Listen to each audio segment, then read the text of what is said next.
नमस्कार. मनीष केळकर, आपलं उज्ज्वल विकास फाउंडेशन ही आमची एक पर्यटकांची महाराष्ट्रातल्या पर्यटनासाठी आम्ही एक संस्था स्थापन केलेली आहे. कोरोनामुळे थोडं काम स्लो झालं होतं, तर त्याचं आम्ही सगळे पर्यटक जे ट्रॅव्हल एजंट्स आपण म्हणतो ते सगळ्या वेगवेगळ्या क्षेत्रात काम करणारे आहोत. जगताप सर आमचे अध्यक्ष आहेत, आता मंदार सत्रे खजिनदार, हा निरंजन कुलकर्णी हे उपाध्यक्ष आहेत आणि मी सेक्रेटरी आहे. शशांक कुलकर्णी, दातार सर, हितेन सर, हे सगळे आम्ही ट्रॅव्हल एजंट्स आहोत. आता वेगळा विषय आहे मानाचे 5 गणपती. सो मंदार लवाटे सर आपल्या बरोबर आहेत. सगळ्यांनी पहिले टाळ्या वाजवून त्यांचं स्वागत केलं. आमच्या प्रत्येक कार्यक्रमाला लवाटे सर आमच्याबरोबर उपलब्ध असतात. आमचा हक्काचा माणूस आहे तो.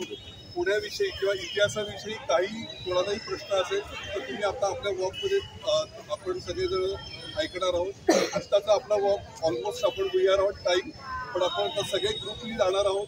या भागात बाईक अलाउड नाही आहे या कॅम्पसमध्ये वापरायला, म्हणून आम्ही घेतलेलं नाही आहे. पुढं माईक असणार आहे आपल्याबरोबर.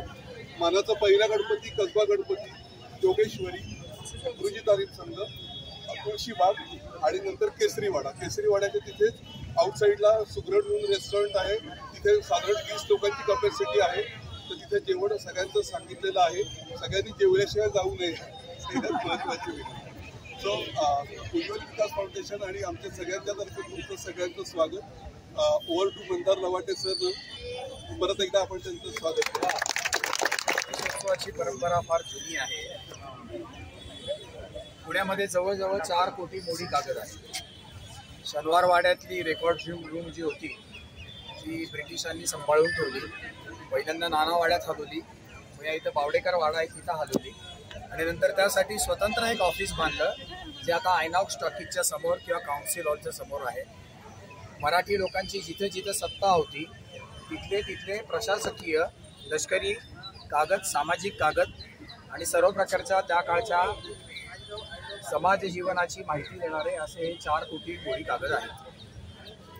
बार राघोबा अटकला गेला होता, तिथली त्याची डायरी पण उपलब्ध आहे.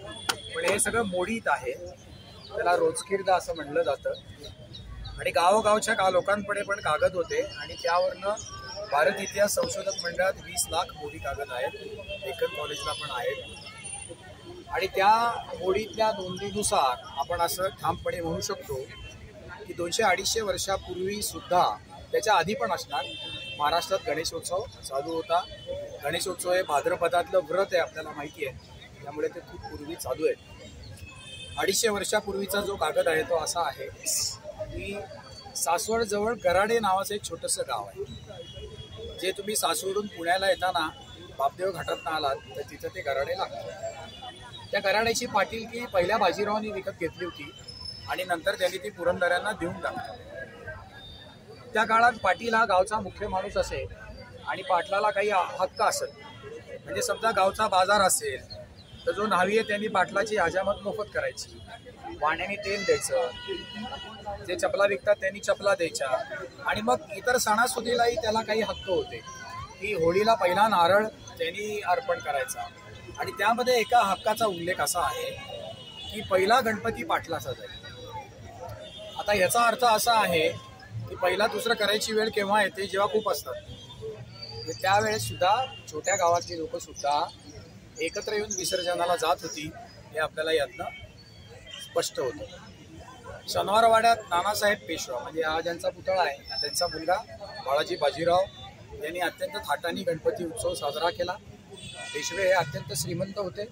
त्यांना उगाच श्रीमंत म्हणायचे नाही. माझ्या एक सहकारी आहेत, त्यांना शनिवारवाड्यात जे दागिने होते त्याचं स्टॉक चेकिंग मिळालेलं आहे आणि त्याचं त्यांनी पुस्तक केलं आहे.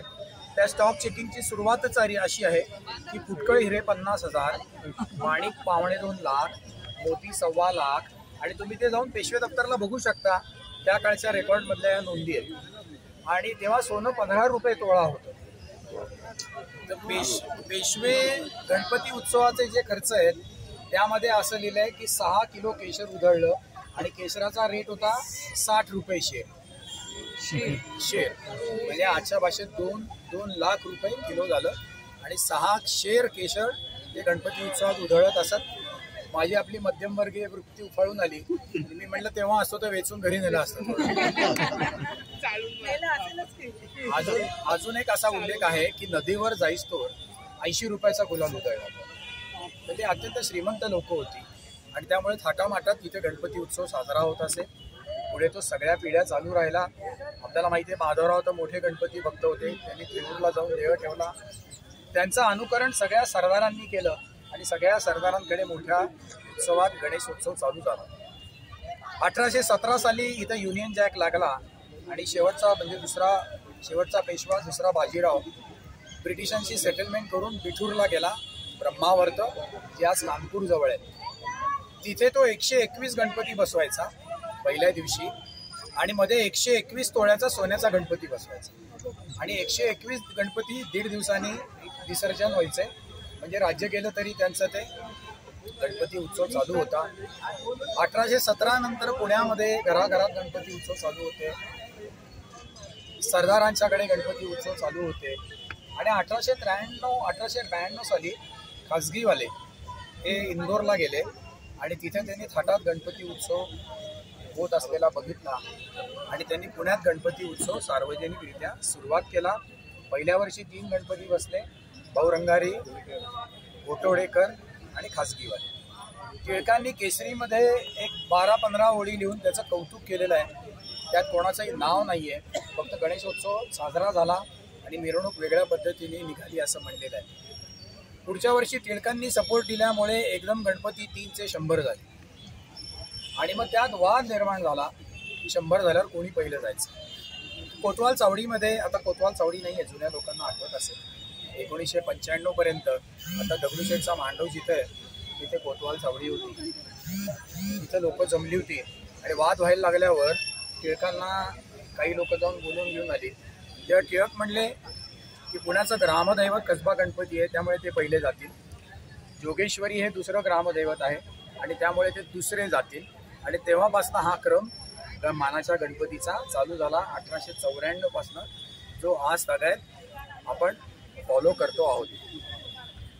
1894 साली जे 100 गणपती झाले ते पुढच्या वर्षी 175 गणपती झाले.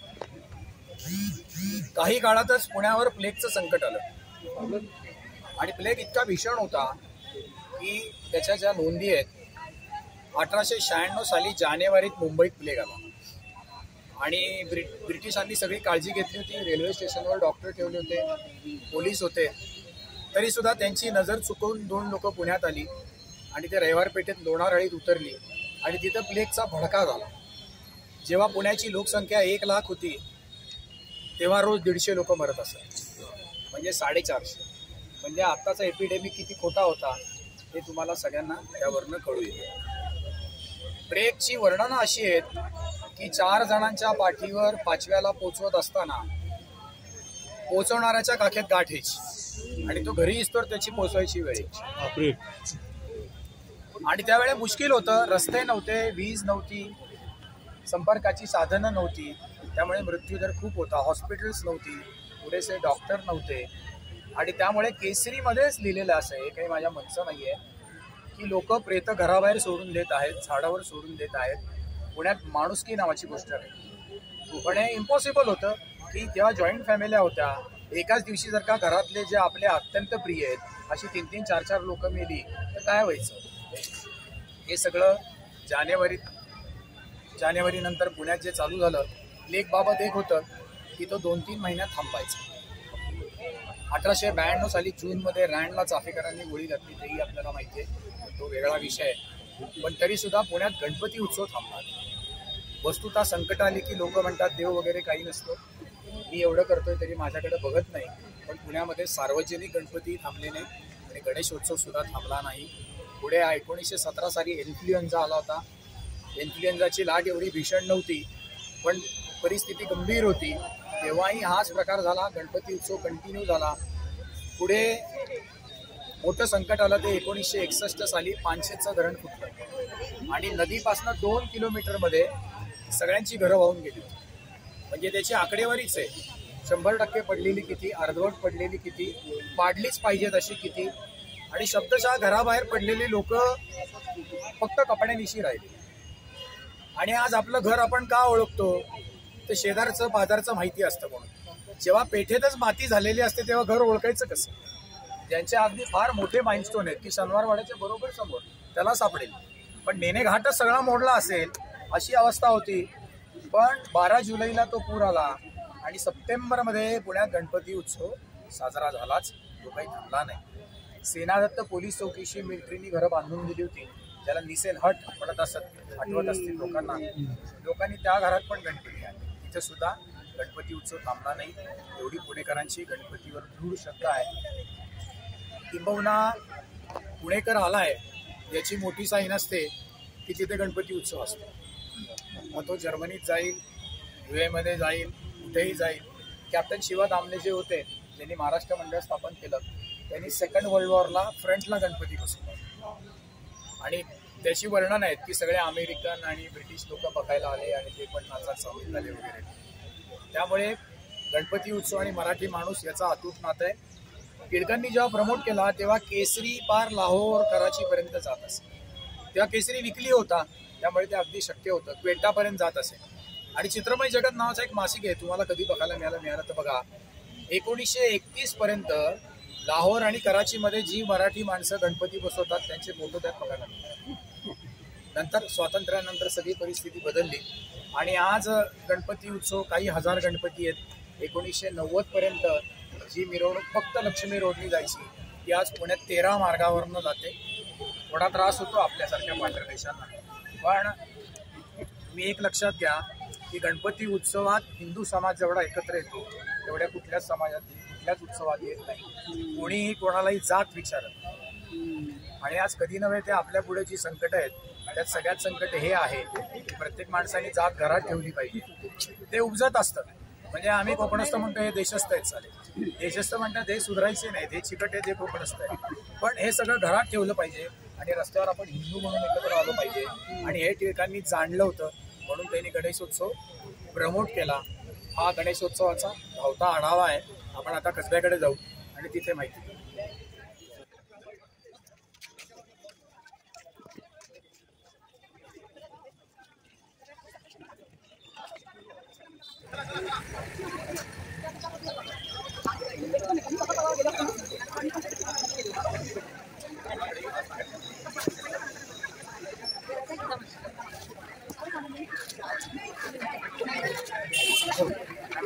तुम्हाला एक वेगळी गोष्ट जाता जाता दाखवायची म्हणून थांबले मी. या मंडळाचा जो गणपती आहे त्याची एक गोष्ट आहे. 12 महिने इथं त्याची दुसऱ्या दिवशी प्राणप्रतिष्ठा करणार आणि बनकोडे गेले शंकराचार्यांकडे, या म्हणले उद्या येतो म्हणले. आणि सकाळी जे प्राणप्रतिष्ठा करायला येणार होते त्यापैकी सगळे म्हणायला लागले आम्हाला जमत नाही काय करणार. आणि मांडव घातलेला, मूर्ती आलेली, प्राणप्रतिष्ठा करायची, शंकराचार्यांना बोलवलेलं. बलकोडे गेले त्यांच्याकडे. ते म्हणले की अहो तुम्ही काय येऊ नका. म्हणले का नाही? म्हणले ब्राह्मण बोलवले होते, ते काही कारणाने येऊ शकत नाही. ते म्हणले ये बम्मन चलेगा क्या. एवढं या गणपतीचं भाग्य आहे की शंकराचार्यांनी 4 पीठं स्थापन केली भारतामध्ये. शृंगेरी, पुरी, द्वारका आणि ज्योतिर्मठ. द्वारका पूर्वेला, शृंगेरी दक्षिणेला, पुरी पूर्वेला आणि ज्योतिर्मठ म्हणजे काश्मीरच्या इथे. आणि 5वं पीठ यांच्या इतकंच महत्त्वाचं, जिथं आदिशंकराचार्य स्वतः राहत असत, ते कांची कामकोटी. आणि त्या शंकराचार्यांच्या हस्ते या मूर्तीची प्रतिष्ठापना झाली. म्हणजे गणपतीलाच इथलं लोकल कोणी नको होतं, त्याला डायरेक्ट शंकराचार्य हवे होते. आणि असा तो योग आलेला आहे. याचे फोटो सुद्धा मी बघितले की इथं रस्त्यावर शंकराचार्य त्यांची सगळी लोक घेऊन आले, होम हवन केलं आणि त्यांनी स्वतः बसून स्थापन केलेली ही मूर्ती आहे. कसबा गणपती हा खूप जुना आहे. किमान 800 ते 1000 वर्ष जुना गणपती आहे. शिवाजी महाराजांच्या आधीपासनं कसबा गणपतीचे विश्वसनीय उल्लेख आपल्याला मिळतात. आधीच्या मुस्लिम राजवटींनी सुद्धा त्याला तेलासाठी पैसे इनाम दिल्याच्या आपल्याला कागद मिळतात. आणि पुण्याचं तेव्हापासनं हे अतिशय जुनं असं ग्रामदैवत आहे. आता बाहेर जो गणपती बसतो त्याचा देवळाशी काही संबंध नाही. त्याचा ट्रस्ट वेगळा आहे, आतलं मंदिर वेगळं आहे. पण कसबा गणपतीच्या देवस्थानच्या इथे बसतो तो त्या देवस्थानचा म्हणून कसबा गणपती, जो मानावचा गणपती म्हणून पहिला असतो. कसबा गणपती हा पुण्यातला एकमेव गणपती आहे की जो तांदळा या स्वरूपात. स्वयंभू आहे. बाकी सगळीकडे मूर्ती या घडवलेल्या आहेत. कसबा तांबडी जोगेश्वरी या आणि केसरीवाडा यांचं वैशिष्ट्य असं आहे की दरवर्षी मूर्ती विसर्जन करतात आणि दरवर्षी नवीन मूर्ती करतात. मूर्ती छोटी असते, पालखीतनं जाते आणि त्यामुळे ते सगळं शक्य होतं. इतिहासात दोनदा असं झालेलं आहे, 1929 साली आणि नंतर एकदा, की पुण्यामध्ये दोनदा गणपती बसले एका वर्षात. याचं कारण असं की तेव्हा लोक टिळक पंचांग आणि दाते पंचांग फॉलो करत असतात. टिळक पंचांगवाल्यांचा 1 महिना आधी बसला, जोगेश्वरीचा त्यानुसार बसला, त्यामुळे त्या मिरवणुकीत जोगेश्वरी पुढे होती, दाते पंचांगवाले नंतर बसले आणि त्या मिरवणुकीत कसबा गणपती पुढे होता. असा एकदा प्रसंग झालेला आहे. आणि आजच काही लोक कोर्टात गेली, त्याचा आज निर्णय आहे. ती लोक म्हणली आम्हाला पहिल्या गणपतीच्या पुढे जाऊ द्या, त्याचा आज निर्णयाची सगळी वाट बघतायत. निर्णय काही कोर्टाने दिला तर 130 वर्षात जे झालं नाही ते वेगळं काही होईल, पण मला असं वाटतं काही होणार नाही. या ठिकाणी अजून एक बघण्यासारखी गोष्ट आहे, म्हणजे जुन्या पुण्याच्या बावनकुळा ब्रिटिश काळातल्या व्हिक्टोरिया राणीचं ग्रिल आहे बघा.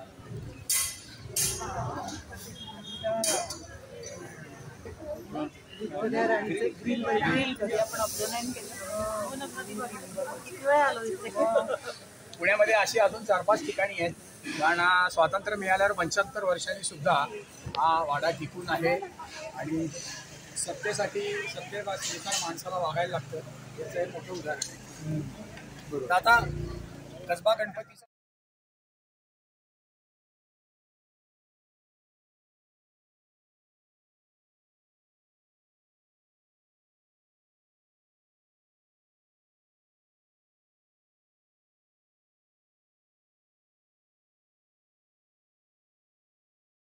मी तिथे गेलो आणि बघितलं तर घरी जाऊन माझ्या आईला सांगितलं की तिच्या हातामध्ये नव्हती आणि विजळ वाकडं आहे, त्यामुळे ती कुमारिका आहे. योगेश्वरी हे जोगेश्वरी या शब्दाचा अपभ्रंश आहे. काळभैरव आणि योगेश्वरी हे प्रत्येक गावाबाहेर असतात आणि त्या रक्षक देवता आहेत. अंबेजोगाईची आपल्याला अतिशय प्रसिद्ध आहे ती माहिती आहे. हे पुण्याचं हे ग्रामदैवत आहे. जवळजवळ सगळ्या घरात अशी प्रथा आहे की वर्षभरात किमान तिची एकदा ओटी भरली जाते आणि त्यामुळे हे दुसरं ग्रामदैवत असल्यामुळे विसर्जन मिरवणुकीत दुसऱ्या क्रमांकाने जायचा मान या मंडळाला मिळाला. आपण आता दर्शन गुरुजी तालीम आणि तुळशीबाग. गुरुजी तालीम पुण्यातल्या ज्या गणेशोत्सवात टिळकांना ज्या तालमींनी ताबडतोब सहभाग घेतला किंवा टिळकांच्या मागे जे उभे राहिले, त्यामध्ये गुरुजी तालीम एक आहे. पूर्व भागातल्या तालमींचे गणपती तुम्ही बघितले तर त्याचं वैशिष्ट्य असं आहे की सगळे गणपतीची तब्येत ही पैलवानासारखी आहे आणि सर्व गणपती हे लंगोट लावलेले आहेत. कोणाचंही तुम्हाला पोट सुटलेलं दिसणार नाही पूर्व भागातले.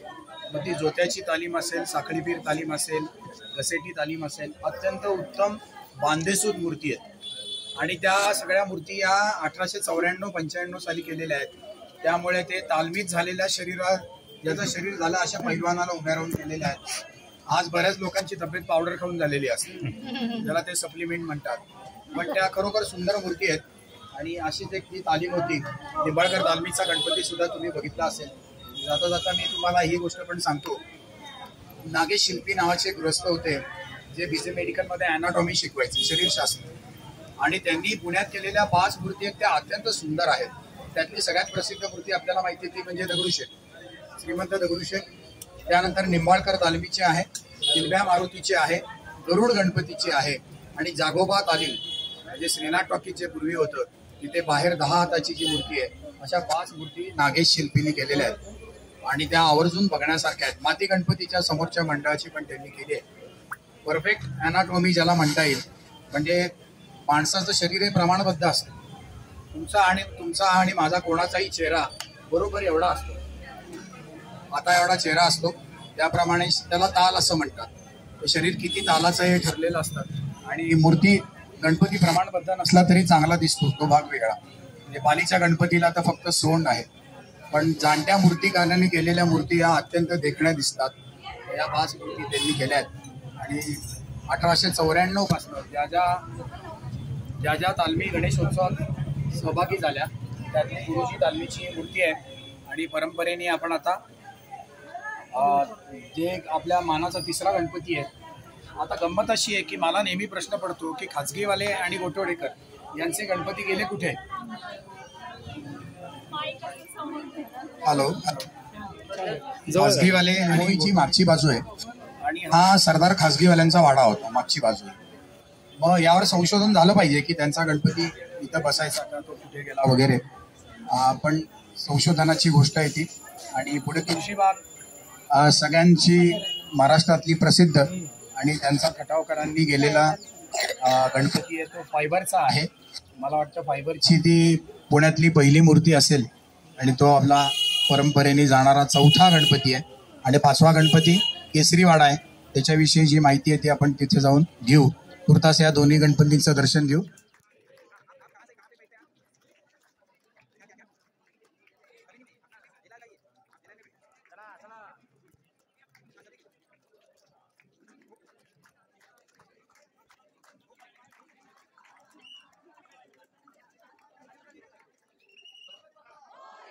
अठराशे 94 साली विंचुरकर वाड्यात, सदाशिव पेठेत विंचुरकर वाडा होता.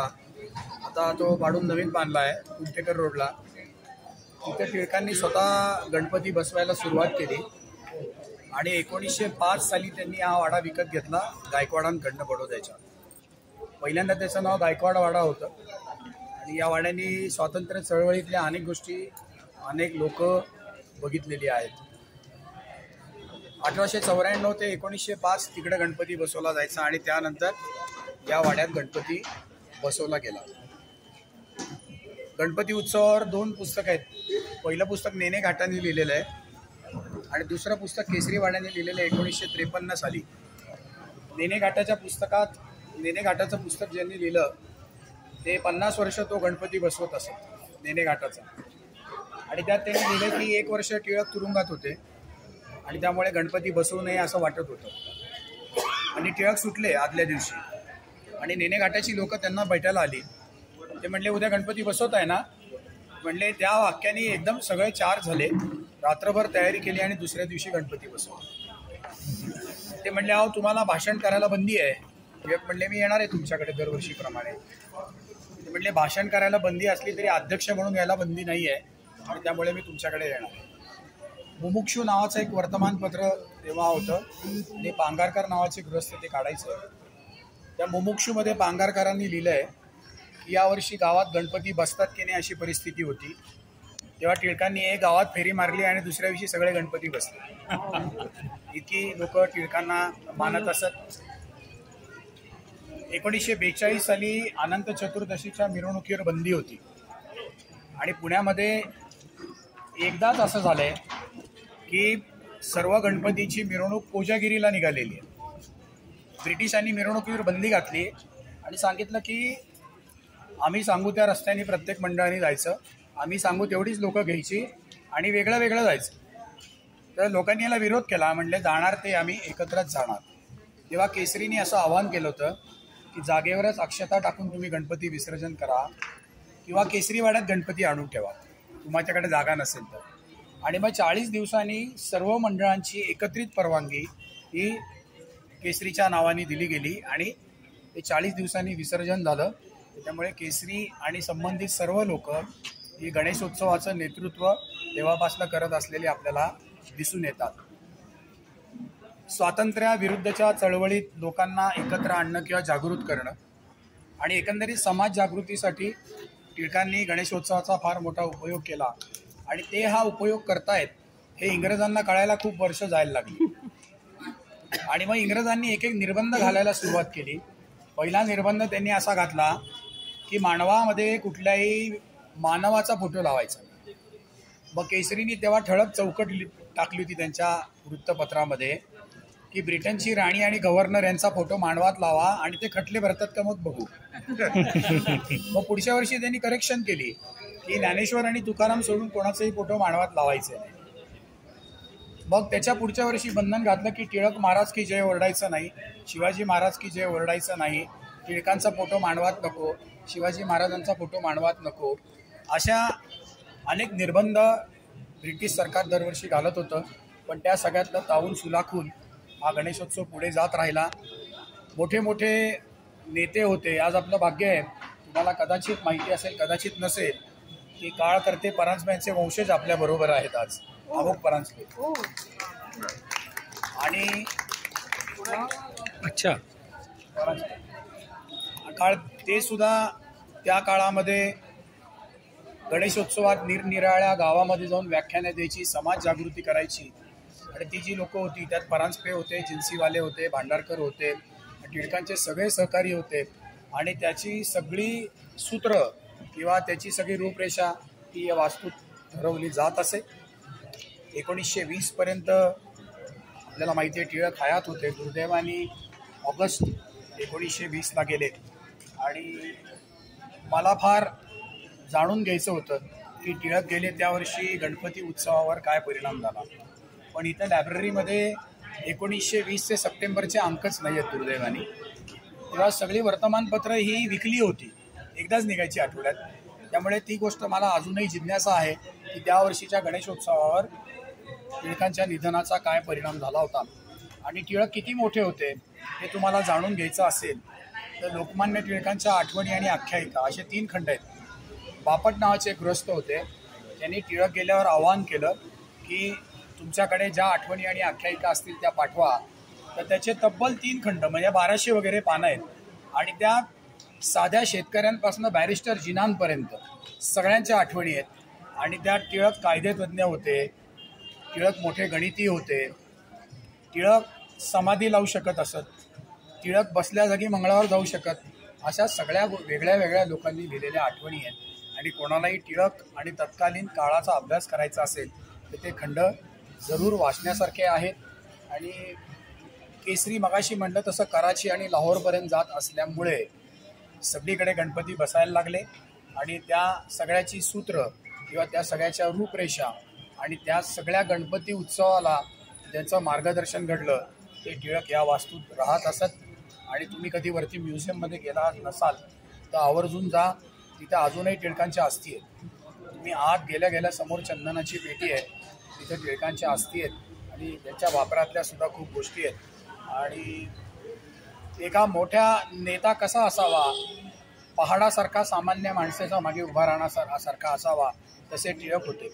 आज आपण गणेशोत्सवातल्या अनिष्ट गोष्टींना नावं ठेवतो, पण तुम्ही बघितलं तर वयाच्या 13 वर्षापासनं माणूस तरुण असेच तर गणेशोत्सव हा त्याच्या आवडीचा विषय असतो. ते देहभान विसरून काम करत असतात. टिळकांनी ही शक्ती ब्रिटिशांविरुद्ध वळवली. आपलं दुर्दैव असं आहे की ही तरुणांची शक्ती विधायक कार्यात जी वळवेल असा नेता आपल्याकडे राहिला. हे आपलं दुर्दैव आहे की ज्याचं सगळं लोक ऐकतील. आणि त्यामुळे आपणच ठरवलं पाहिजे की आपण यातनं काय करू शकू. आणि आपला जो उत्सव चालला आहे तो आपण कायम काही ना कुठल्या तरी स्वरूपात सोसायटीच्या गणेशोत्सवात तुम्ही सामील होत असाल. घरी तर आपण बसवतोच, आपण कायम पार्टिसिपेट केलं पाहिजे. कारण पुण्यामध्ये जी मुले जे आहेत त्यांची 9 वर्षाची मुलगी होती आणि काचा खाल्ल्यामुळे तिचा मृत्यू झाला. काही जण म्हणतात तिला काचा खायला घातला. आणि तिच्या स्मरणार्थ त्यांनी घरासमोर तो हौद बांधला होता. त्यावर बाहुली होती मुलीच्या स्मरणार्थ आणि म्हणून त्याचं नाव बाहुलीचा हौद पडला. आता दगडूशेठचा गणपती जिथे बसतो तिथं उजव्या हाताला ते स्वतः राहत असत. आणि मग 52 साली तो हाऊस शिफ्ट केला, तो आता फरसखान्यात आहे. आणि त्यावरची बाहुली गायब आहे. मला असं कळलं की ती अकलूजला आहे. मी ते अजूनही शोधत आहे की ती बाहुली कशी होती. आणि आता व्हॉट्सअपवरती आत्ताच त्याच्याबद्दल बरंच आलं. ते सगळं खोटं आहे. 52 साली हलवली आता. हो त्यांनी बघितलेले. हो का? अच्छा माझे मामा जोगेश्वरीच्या समोर राहायचे. अच्छा, त्यामुळे तिच्या समोरच फणसखान्याचा बोर्ड. बरोबर. पण ते हौद हरवला तेव्हा बाहुली गेली कुठेतरी. आणि ते व्हॉट्सअपवर जे आलंय ना, ती जी संस्था त्यांनी लिहिली आहे त्या संस्थेचा मी ट्रस्टी आहे. अच्छा, ते असं काय एवढं खोटं सगळं? त्यावर कसं आहे माहिती आहे का की मी हे या पुस्तकातनं घेतला, हा पान नंबर आणि हे पुस्तकाचं नाव, ही पुस्तकाची आवृत्ती आणि हा प्रकाशक असं लिहिलं की त्याला जास्त बळ येतं. तुम्ही डिटेल लिहिलं पाहिजे.